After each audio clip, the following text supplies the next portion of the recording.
पुट सांवल दोदे वारनि सां मिली करे तूं कामोरी ऐं ढोलण जो रिश्तो पको करे अच।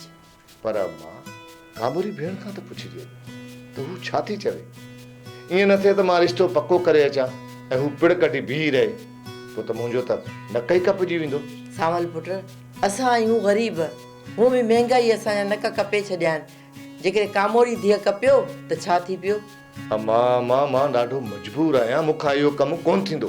बाक़ी रही ॻाल्हि कामोरी जी, जेकॾहिं कामोरी खां पुछिजे त पोइ इहो कमु ठही सघे थो। धयाणीअ धक मारे या खारे, हाणे कामोरी धीअ ते इहा जीजा कब्ज़ो करे वेठी आहे।